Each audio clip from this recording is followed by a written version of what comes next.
वाह, इससे खूबसूरत आज की शाम कुछ भी नहीं हो सकता कि हम अपने कलीसिया के नवीन डोमन थियोलॉजिकल कॉलेज के भावी पुरोहितों को आज शाम की इस ऑनलाइन कार्यक्रम में अगुवाई करते और सुंदर गीत की प्रस्तुति करते देखे। हम बहुत आनंदित हैं और ना सिर्फ मैं, ना सिर्फ हमारी टीम, बल्कि मैं विश्वास करता हूं कि जितने भी लोग आज इस कार्यक्रम में जुड़े हैं, आप सभी लोग बहुत आनंदित हुए होंगे हमारे नवीन डोमन थियोलॉजिकल कॉलेज के हमारे भावी पुरोहितों को देखकर।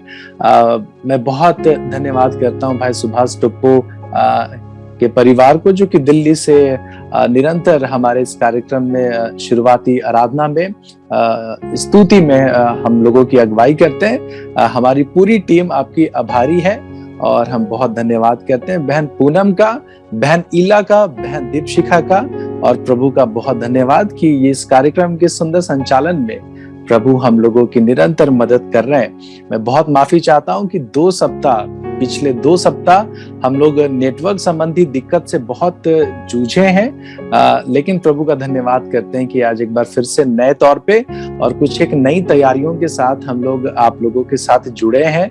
और आज की शाम प्रभु आप में से बहुत सारे लोगों को बहुत अलग अलग तरीके से आशीष देंगे। मैं प्रभु का बहुत धन्यवाद करता हूं क्योंकि इस कार्यक्रम के हमेशा हर सप्ताह इस कार्यक्रम के अंत होने के बाद जब हम लोग इस कार्यक्रम को खत्म करते हैं, बहुत सारे लोगों का रिस्पांस कॉल आता है। बहुत सारे लोग कॉल करते हैं और वो इस कार्यक्रम के बारे में हम लोगों को बतलाते हैं, जिससे हमारा मनोबल बढ़ता है। हम आप सभी लोगों के फोन कॉल के लिए हम आपका धन्यवाद देते हैं।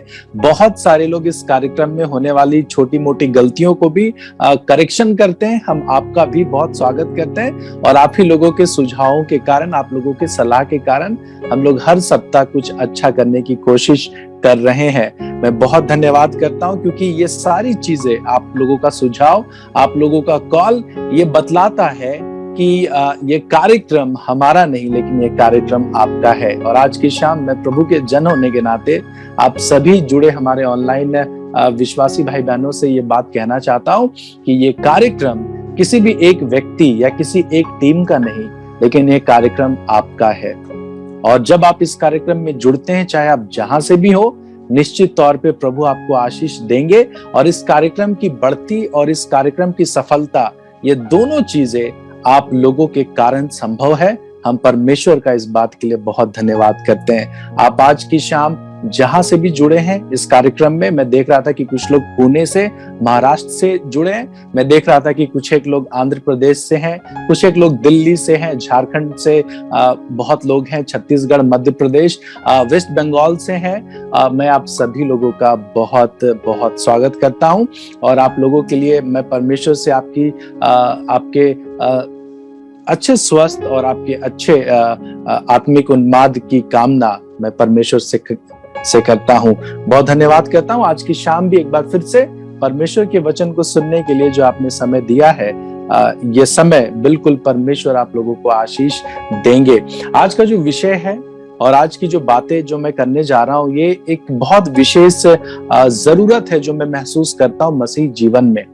मसीह जीवन बहुत सारी चीजों से मिला हुआ एक बहुत अच्छा जीवन है, जिसमें उतार चढ़ाव की भी संभावना हमेशा बनी रहती है। हम लोग निरंतर बहुत सारे लोगों के संपर्क में रहते हैं और बहुत सारे लोगों से बात करते हैं, और उन लोगों से जब बात करते हैं तो बहुत सारी चीजें हमें सोचने के लिए विवश करती है कि भला मसीही जीवन में इन सारी परिस्थितियों का या कठिन समय जब आता है, तब एक मसीही जीवन की असल जिम्मेदारी या दायित्व क्या है। इन्हीं सारे सवालों का जवाब लेकर आज की शाम मैं आप लोगों के सामने हूं और मैं विश्वास करता हूं कि ये थोड़ी बातें आप लोगों को बहुत आशीष देगी।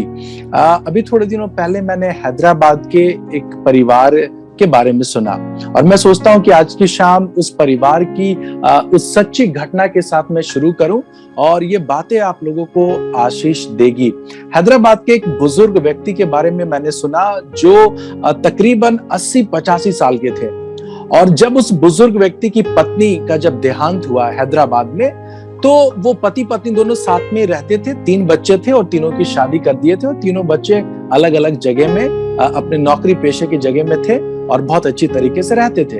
ये 85 साल का एक वृद्ध व्यक्ति, एक बुजुर्ग व्यक्ति, जिसने अभी थोड़े समय पहले कोरोना में अपनी पत्नी को खो दिया, तो ये व्यक्ति जो था ये विचार करने लगा कि अब मैं अकेले कैसे जीऊंगा, तो अच्छा होगा कि मैं 3-3 महीने अपने तीनों बच्चों के पास जा जाकर रहूं।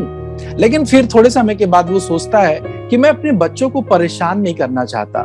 शायद मेरे इस बुजुर्गियत में वो बच्चे मुझे पाकर शायद वो खुलकर ना जी सके जैसे कि वो अभी जीते हैं।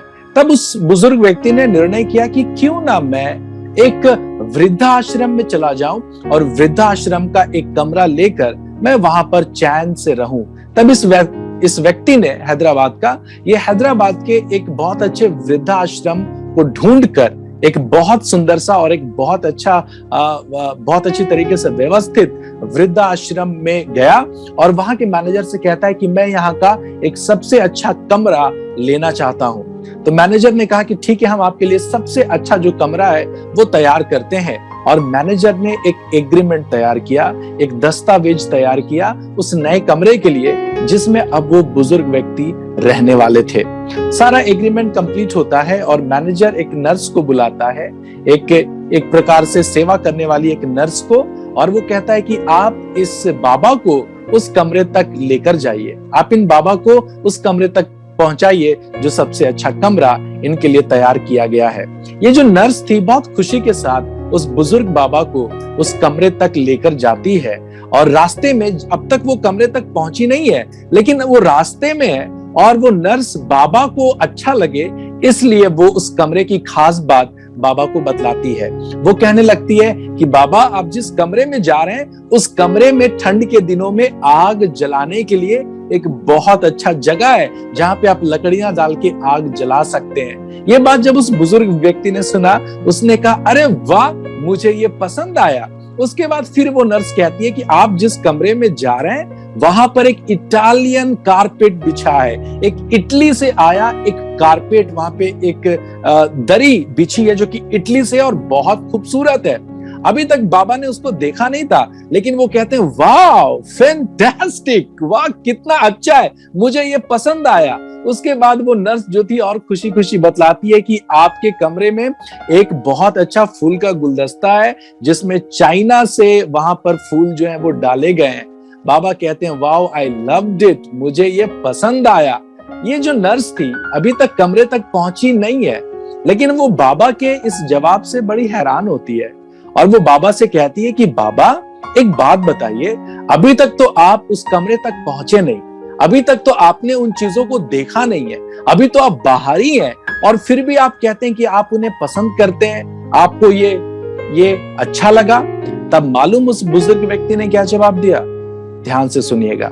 उस बुजुर्ग व्यक्ति ने जो जवाब दिया वो जवाब मुझे और मेरे विश्वास को बहुत बल देता है और आज की शाम ये बाबा की ये बात मैं आप लोगों को भी बतलाना चाहता हूं। बाबा ने जवाब दिया कि मैं उस कारपेट को या फिर उस जगह को जहां पर आग जलाई जाती है मैं पसंद करूं या ना पसंद करूं, उस कमरे को कोई फर्क नहीं पड़ेगा। मैं उस फूल के गुलदस्ते को पसंद करूं या ना करूं, इससे उस कमरे को जरा भी फर्क नहीं पड़ेगा। मैं उस कारपेट को, उस दरी को पसंद करूं या ना पसंद करूं, इससे उस कमरे को या उस दरी को कोई भी फर्क या कोई भी प्रभाव नहीं पड़ेगा। लेकिन मेरे पसंद करने या ना पसंद करने से हाँ, ये सच है कि उसका प्रभाव मुझे पड़ेगा। अगर मैं उन चीजों को पसंद ना करूं तो हो सकता है कि मेरे जीवन में फर्क पड़ेगा। मेरे प्रियो, बाबा की ये बातें, बाबा का ये जवाब मुझे और आपको आज की शाम प्रेरित करता है इस चीज के लिए कि हमारे जीवन में कई बार उतार चढ़ाव आएंगे। हमारे जीवन में कई बार ये दुख सुख का ये जो बहुत अच्छा एक मिश्रण है, ये लगातार चलता रहेगा। कभी उतार, कभी चढ़ाव, कभी अच्छी बातें, कभी बुरी बातें या कभी कठिन बातें, ये सारी चीजें चलेंगी। आज की शाम मैं आपको बताना चाहता हूं कि हम किस प्रकार के नजरिया से, किस प्रकार के दृष्टिकोण से उन परिस्थितियों को देखते हैं, ये बहुत महत्वपूर्ण है। और परमेश्वर जब मुझे और आपको देखता है इन कठिन परिस्थितियों में, तो वो परमेश्वर चाहता है कि हम निरंतर बहुत विश्वास के साथ हम आगे की ओर बढ़ते चले जाएं। परमेश्वर चाहता है कि जब कभी विपत्ति आए, जब कभी कठिन परिस्थिति आए, या जब कभी ऐसा दुख जो सहन के बाहर है, तो परमेश्वर चाहता है कि हम उसी क्षण हम बहुत विश्वास के साथ परमेश्वर पे विश्वास के द्वारा हम निरंतर आगे बढ़ते चले जाएं। ये बहुत विडंबना है, ये बहुत दुर्भाग्य है जब कभी बहुत सारे मसीह लोगों के जीवन में तकलीफें आती हैं, उनका चर्च जाना कम हो जाता है।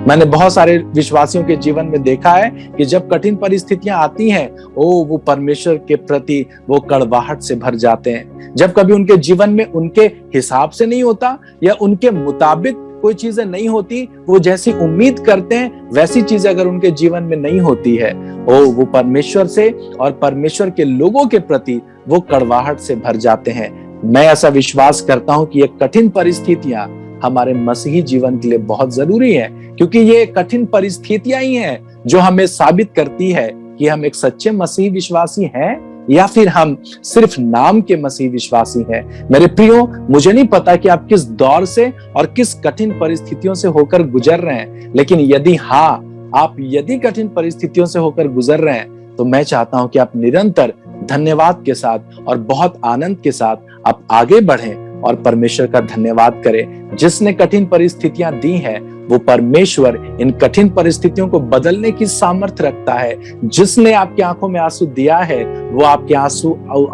आंसुओं को पोंछकर वो आनंद भी देगा।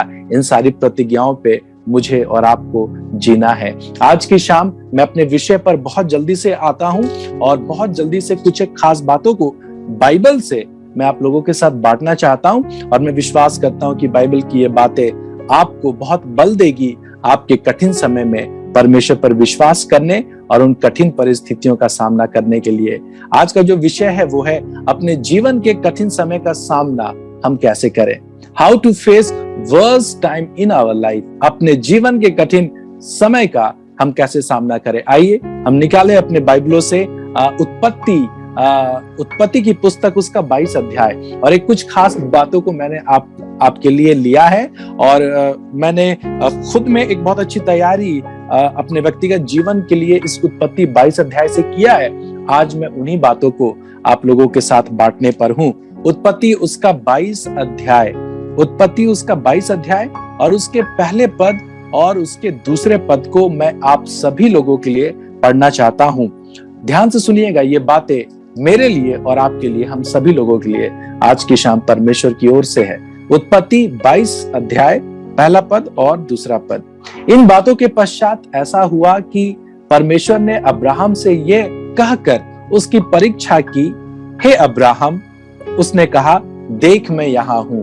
दूसरे पद में लिखा है, उसने कहा, अपने पुत्र को अर्थात अपने इकलौते पुत्र इसहाक को, जिससे तू प्रेम रखता है, संग लेकर मोरिया देश में चला जा और वहां उसको एक पहाड़ के ऊपर, जो मैं तुझे बताऊंगा, होम बलि करके चढ़ा।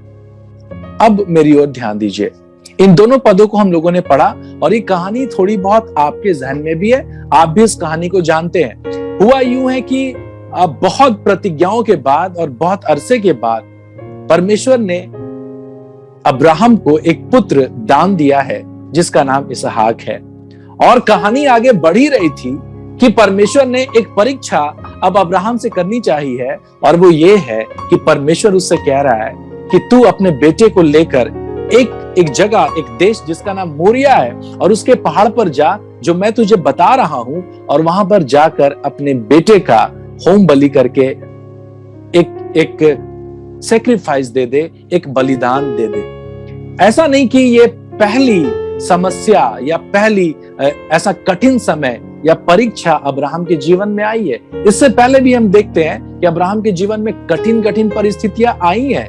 अकाल का सामना अब्राहम ने किया है, और अकाल के बाद उसे मिस्र जाना पड़ा। बहुत मुश्किल से उसने सारा को अपने विरोधियों से बचाया है, और लूत जो कि उसके अपने बच्चे के जैसा उसका भतीजा था, वो लूत भी उसे छोड़कर चला गया, और जीवन आगे बढ़ता है। और एक और नई परेशानी, या मैं कहूं एक बहुत बड़ी परीक्षा, एक बहुत कठिन समय अब्राहम के जीवन में है, जहां पर परमेश्वर कह रहा है कि उस बच्चे को जिसे मैंने तुम्हें दिया है, बलिदान करके चढ़ा दो।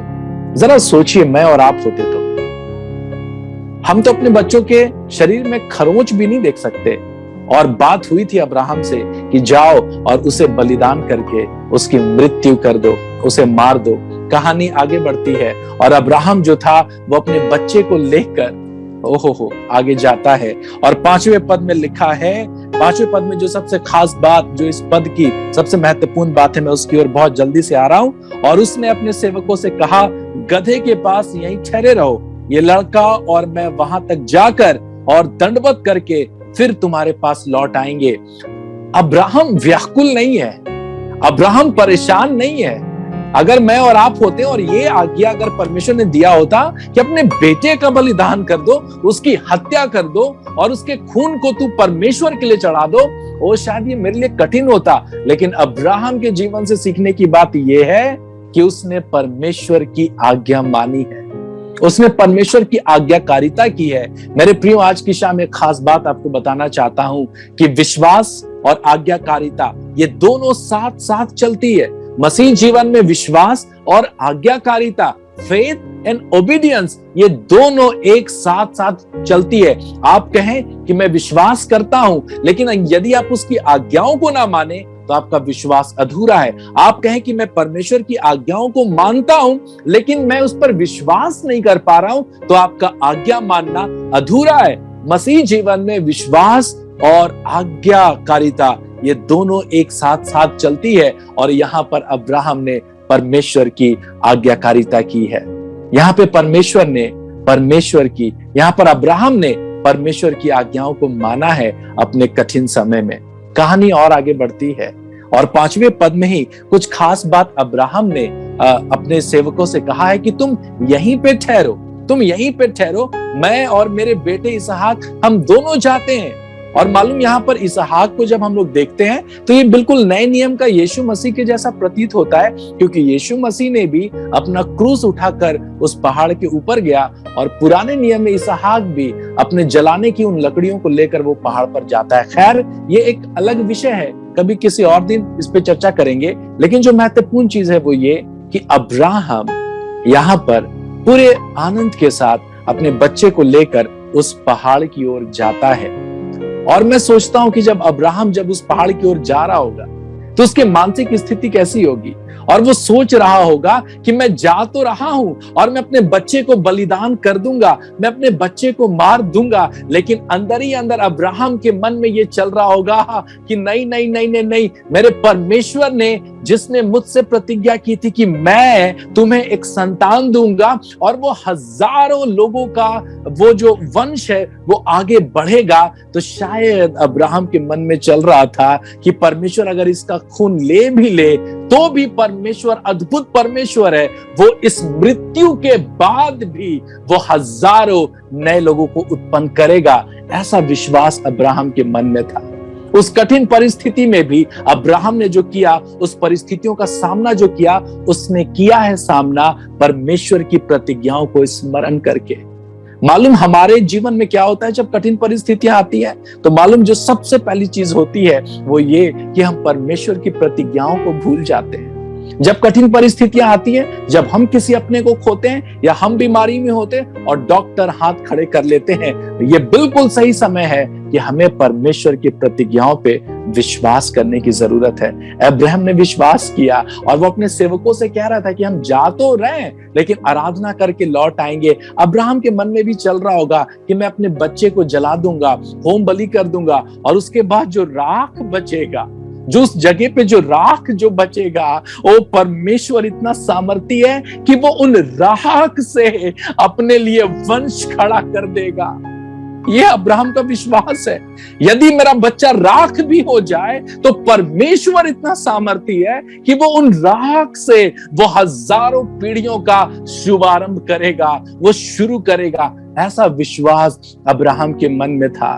मेरे प्रियो, आज की शाम चर्चा हम किस बात की करें कि कैसे हम अपने जीवन के कठिन समयों का सामना करें, तो उसका जवाब यह है कि हम अपने जीवन के कठिन समयों का सामना परमेश्वर की प्रतिज्ञाओं पे खड़े होकर ही कर सकते हैं। मेरे प्रियो, मैं जानता हूं कि आपने भी अपनों को खोया है, मैं जानता हूं कि कितनी पीड़ा में आप हैं। मैं जानता हूं कि जीवन की असफलताओं ने आपके विश्वास को बिल्कुल हिला दिया है। मैं जानता हूं कि घर की बीमारियां और घर की परिस्थितियों ने आपके विश्वास को झकझोर दिया है। लेकिन आज की शाम में कहना चाहता हूं कि जिस परमेश्वर ने आपके आंखों में आंसू दिया है, वही परमेश्वर आपको आनंद भी देगा। मेरे प्रियो, आज की शाम मुझे नहीं पता आप कौन से दौर से होकर गुजर रहे हैं, लेकिन यही सही समय है कि आप अपने बुरे दौर का सामना परमेश्वर के प्रतिज्ञाओं पर खड़े होकर करें, उस पर विश्वास करें। अपने कठिन परिस्थितियों में परमेश्वर पर विश्वास करें, अंगीकार करें, उसकी आज्ञाकारिता करें। और यदि उसकी आज्ञा दुख सहने की है, तो आइए आनंद के साथ दुख सहें, क्योंकि परमेश्वर आज के दुख को आनंद में बदल देगा। आज के संघर्ष को भविष्य की आशीषों में बदल देगा। मैंने थोड़े समय पहले एक व्यक्ति के बारे में सुना और जाते जाते ये कहानी आप लोगों के साथ बांटना चाहता हूं। ध्यान से सुनिएगा, आशीष पाएंगे। एक बार की बात है, एक गांव में एक बाबा भ्रमण के लिए थे और वो बाबा एक व्यक्ति के घर पे गए और उस बाबा को प्यास लगी थी। और वो बाबा जो थे वो थोड़े पंडित जैसे थे और थोड़े बहुत हाथ और भविष्य की चीजों को देखते थे।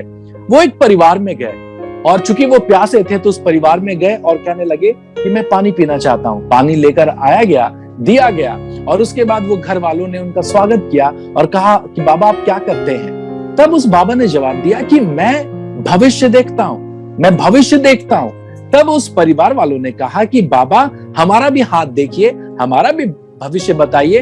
तब उस बाबा ने उस परिवार के हाथ को लिया और कहा कि आज से ठीक 3 दिन के बाद, ध्यान से सुनिएगा, आज से ठीक 3 दिन के बाद इस गांव में बाढ़ आएगी।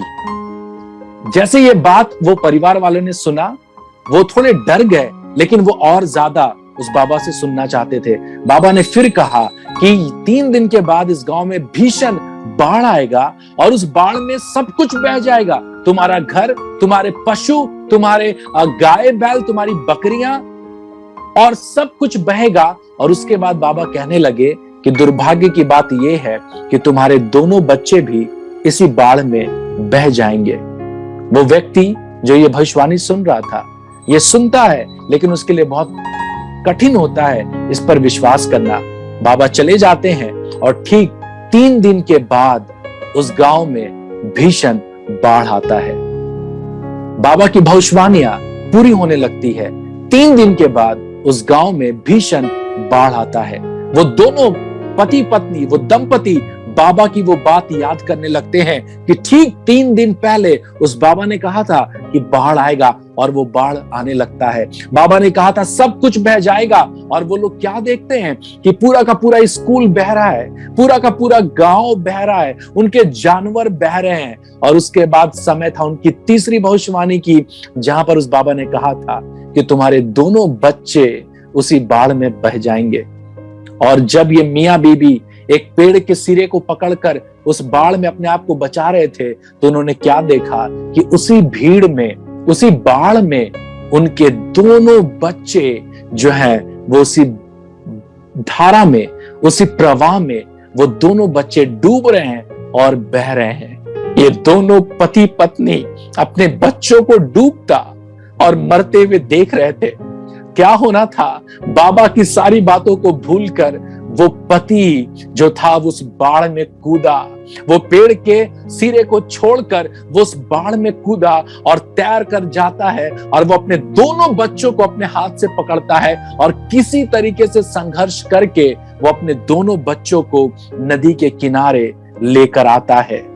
बाबा की भविष्यवाणियां सब कुछ सही जा रही थी, लेकिन अंत में उस पिता के प्रेम ने और उस पिता के उस विश्वास ने उन बच्चों को मरने नहीं दिया और उस बाढ़ से खींचकर उसने ना सिर्फ अपने आप को लेकिन अपने बच्चे को भी बचा लिया। मालूम इस घटना से आप लोगों को क्या बतलाना चाहता हूं कि यदि परमेश्वर ने आपके लिए कठिन चीजों को सोच भी लिया है, यदि उसने दुख के बारे में सोच भी लिया है, यदि उसने आपके लिए कोई परीक्षा ठहरा भी दी है, तो मालूम विश्वास इतना सामर्थी है कि वो उन परिस्थितियों को बदल देता है। यदि वो हानि की योजना है तो मालूम आपके विश्वास उस हानि की योजना को भी बदल देती है। ये ताकत है आपके विश्वास में। हो सकता है कि आपके जीवन में शायद दुखों का आना बाकी है, लेकिन मालूम आप अपने विश्वास के द्वारा आप उन सारी परिस्थितियों को बदल सकते हैं। मालूम ऐसे मसीह लोगों की जरूरत है जो बहुत विश्वास के साथ परमेश्वर की प्रतिज्ञाओं पर खड़े होकर कह सके कि मेरा भरोसा यहोवा पर है। और मालूम कब? जब परिस्थितियां कठिन हो, जब चीजें आपके हक में ना हो, वही समय है जब हमें कहना है कि मेरा भरोसा मेरे परमेश्वर पर है। परमेश्वर आपकी परिस्थितियों को बदल देगा, वो आपके विश्वास की परीक्षा कर रहा है। आइए हम बहुत आनंद के साथ आगे बढ़े, बहुत आनंद के साथ हम परमेश्वर की ओर आगे बढ़े। परमेश्वर सब चीजों को आने वाले समय में आपके लिए, आपकी हानि को लाभ में और आपके आंसुओं को वो आनंद में बदल देगा। परमेश्वर आप सभी लोगों को बहुत आशीष दे। हम प्रार्थना करें। मैं आपके लिए प्रार्थना करना चाहता हूं। आप जहां भी हैं विश्वास के साथ अपने सरों को झुकाएं, आंखों को बंद करें। मैं आपके विश्वास के लिए प्रार्थना करना चाहता हूं कि आपका विश्वास कमजोर ना पड़े, कहीं आप इन परिस्थितियों में कमजोर ना पड़े और कहीं पीछे ना छूट जाएं। याद रखें, जब भी कठिन परिस्थितियां आए हमेशा आगे बढ़ें, पीछे ना जाएं। परमेश्वर आपको आशीष दे। प्रार्थना करें। प्यारे परमेश्वर, हम बहुत धन्यवाद करते हैं इन सभी विश्वासी लोगों के लिए। परमेश्वर, मैं प्रार्थना करता हूं कि इनके विश्वास को तू मजबूत कर और प्रभु जब जीवन में कठिन परिस्थितियां आए तो परमेश्वर वही निरंतर आगे की ओर देखने पाए, ऐसी आशीष परमेश्वर तू इन्हें दे। परमेश्वर, तो इनके संघर्ष में और इनकी परीक्षाओं में परमेश्वर तू इनके संग साथ रह सके। परमेश्वर तू इनके संग साथ रहे ताकि प्रभु हर एक परिस्थिति में ये आपके प्रति आज्ञाकारी रहे और निरंतर प्रभु आपके लिए करने पाए। परमेश्वर इन्हें आशीष दे। प्रार्थना यीशु के नाम से मांगते हैं, सुन और दया से ग्रहण कर। आमीन, आमीन। बहुत धन्यवाद करता हूं इतने धैर्य के साथ इस कार्यक्रम में जुड़ने के लिए। याद रखिएगा, प्रत्येक मंगलवार शाम 6:45 बजे से इस कार्यक्रम का सीधा प्रसारण शुरू होता है और हम लोग निरंतर कुछ एक खास बातों पे, कुछ एक खास बिंदुओं पे और विषयों पे हम लोग चर्चा परिचर्चा करते हैं। और भारत से बहुत सारे अलग अलग जगहों से इस कार्यक्रम में जितने भी लोग आप लोग जुड़ते हैं, आप सभी लोगों का मैं बहुत धन्यवाद करता हूं। बहुत सारे कलीसिया के अधिकारी, हमारे महिला संघ की अधिकारी और हमारे चर्च के वरिष्ठ पुरोहित और प्रचारक और कैंडिडेट भी इस कार्यक्रम में जुड़ते हैं। आप सभी लोगों का भी हम बहुत आभार व्यक्त करते हैं, बहुत धन्यवाद करते हैं। ये कार्यक्रम प्रार्थनाओं का कार्यक्रम है और इस समय विशेष प्रार्थना की अगुवाई मिशनरी पादरी आमोस टोप्पो करेंगे। लेकिन उससे पहले हम लोगों के पास एक बहुत अच्छी गवाही है जो परमेश्वर ने एक अद्भुत काम भाई सारथी के जीवन में किया है और वो इस समय उस बात को हम सभी लोगों के साथ बांटना चाहते हैं। तो मैं इस समय भाई सारथी का, जो कि पथल गांव से है, मैं आपका स्वागत करता हूं कि आप आइए और बिल्कुल परमेश्वर के किए हुए आश्चर्य क्रम को और परमेश्वर के द्वारा किए गए कार्य को आप हम सभी लोगों के साथ बांटे। आपकी गवाही के द्वारा परमेश्वर को महिमा और हमें आशीष मिले। आपका स्वागत है।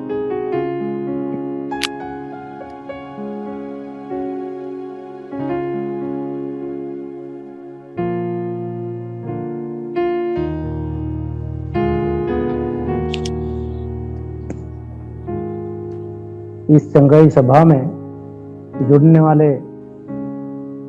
सबको यीशु सहाय।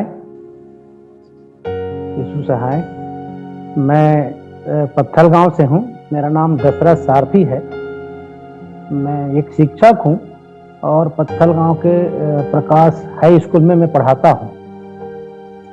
आज से 6 साल पहले मेरे पत्नी के कमर में दर्द हुआ तो हम लोगों ने पत्थल गांव, लेलूंगा, रायगढ़ ऐसे इलाज बहुत कराए, लेकिन तो कई प्रकार के डॉक्टरों ने दवा दिया, दवा का प्रयोग किया परंतु ठीक नहीं हुआ। तो अंत में हमने रायपुर गया, वहाँ हड्डी रोग विशेषज्ञ को दिखाया और MRI वगैरह कराए तो उसमें पता चला कि जो रीढ़ की हड्डी होती है, रीढ़ की हड्डी, इस रीढ़ की हड्डियों में से जो नस निकलते हैं हैं उन उसमें जो है मांस निकल रहा है, बोले माने नसों को वो दबा रहा है, जिसके वजह से वो दर्द हो रहा है और झुनझुनी उपग्रह भर रहा है करके। फिर वो लोग बोले कि इसका इलाज तो केवल ऑपरेशन है और ऑपरेशन के बगैर ठीक नहीं हो सकता, और ऑपरेशन भी एक जगह का यदि नस दबता रहता तो आसानी था, लेकिन 2-3 जगह से नस को मांस जो है दबा रहे हैं, जिससे कुछ दिन के राहत के लिए कुछ इंजेक्शन दे सकते हैं। बोले तो श्रीमती बोली कि नहीं नहीं, मैं ऑपरेशन नहीं कराऊंगी, मैं इंजेक्शन नहीं लगवाऊंगी। फिर मैंने सोचा कि अभी तत्काल में क्या करें, तो बेहद दर्द है, चलने फिरने में दिक्कत है। एक इंजेक्शन लगवा लिए, उसको लगवाए तो और उसका जो धड़कन है, दिल का धड़कन बढ़ गया तब से, माने बीच बीच में वो धड़कन तेज हो जाती थी। फिर बोली कि मैं जाऊंगी ही नहीं। फिर भी गए, फिर दवा दिए तो वो दवा बल्कि उसको रिएक्शन करता था। तो फिर कुछ योग आसन करती थी, कुछ ठीक रहती थी। फिर ऐसे ठंड का दिन आता था तो फिर भर जाता था। ऐसे करते करते करते करते चल रहा था, लेकिन बीच बीच में दवा, फिर डॉक्टर के पास जाना, फिर ये करना वो करना बहुत। अभी बीच में 2 महीने पहले इतना ज़्यादा हो गया कि असहनीय टाइप से। तो फिर मैंने पता किया, क्योंकि मैं भी एक मिशनरी संस्था में पढ़ाता हूँ, तो मैं पूछा कि कोई यहाँ प्रार्थना करते हैं क्या करके। तो मेरे को बताया ये जो आमोस टोप्पो जी को। तो फिर मैं उनके पास गया, उनके घर, और मैं बात किया। तो बोले ठीक है सर, आप लेके आइए, प्रार्थना करके देखते हैं, विश्वास होगा तो ठीक हो सकता है। तो फिर हम दोनों प्राणी लगातार 1 सप्ताह इनके यहाँ आए और इन्होंने हमारे लिए प्रार्थना किया।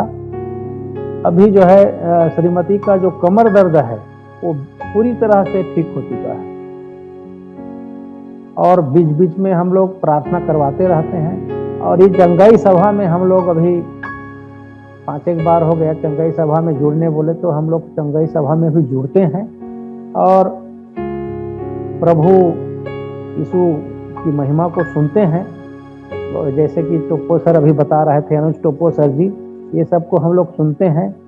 और अभी फिर मैं इन्हें, मेरा गांव है रायगढ़ तरफ, वहाँ भी ले गया था। वहाँ कुछ परेशानी थी, तो वो परेशानी भी अभी कम हो रहा है। ऐसा प्रभु यीशु ने हम पर अनुग्रह किया है।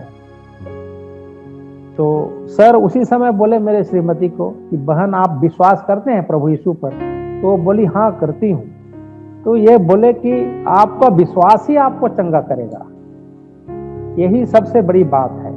और मैं तो कुछ कर नहीं सकता, भगवान का नाम ले रहा हूँ, प्रभु यीशु का नाम ले रहा हूँ, लेकिन आपका जो विश्वास होगा प्रभु यीशु के प्रति, तो आप चंगा हो जाएंगे, ऐसे इन्होंने कहा। तो हम दोनों ने विश्वास किया और कुछ जो तेल मंगवाए उसमें प्रभु का नाम लिए और बोले कि इसको लगाते तक पूरा ठीक हो जाएगा। तो आज प्रभु यीशु की महिमा से, उसकी कृपा से, अनुग्रह से हमें अनुग्रह किया है और मेरी श्रीमती जो है ठीक है।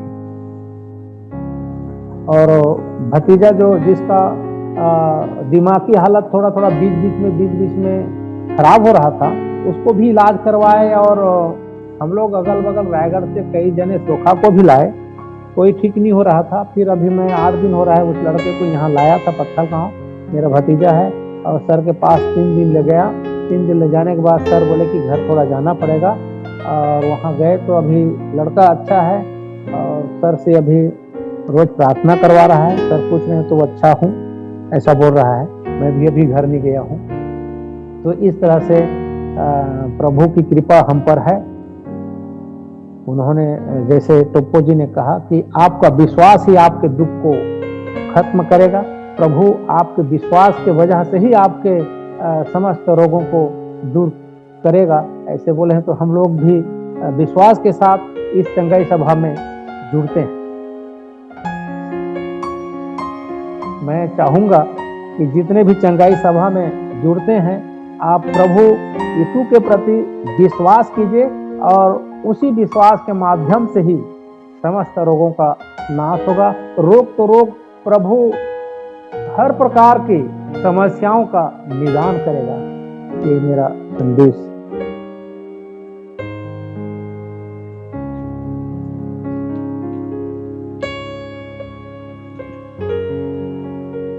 बहुत बहुत धन्यवाद, विशेष करके हमारे भाई अनुज अरविंद टोपोका की बहुत ही सुंदर परमेश्वर के वचन को हमारे बीच में बांटा है, और हम परमेश्वर के उस महान आशीष को उस वचन के माध्यम से हम सुन पाए हैं, और हम सब बहुत बहुत आशीष को प्राप्त किए हैं। इसलिए मैं हमारे कैंडिडेट अनुज अरविंद टोपो सीतापुर से मैं बहुत बहुत धन्यवाद करता हूं और देता हूं, और परमेश्वर आपको बहुत आशीष देवे, अगुवाई करे कि आप दिन दुगुनी और रात चौगुनी आगे बढ़ते रहें और परमेश्वर के वचन को लोगों के पास पहुंचाते रहें।